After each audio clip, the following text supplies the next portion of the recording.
One of the most powerful ways to think about AI is as a human accelerant, a wingman, not a lead pilot. AI isn't here to replace us. It's here to make us better at what we do.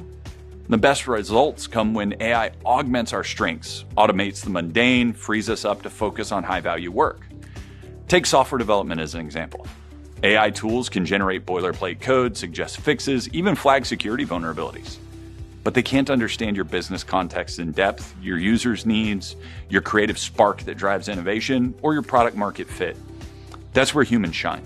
Similarly, in customer service, AI can handle routine questions, but it takes a person to be able to empathize, build relationships, and solve complex problems. The organizations that thrive will be those that embrace AI as a partner, not a replacement. That means upskilling our teams, fostering a culture of experimentation, and empowering people to use AI as a tool, not just following its lead. Handing off critical thinking to AI is very dangerous.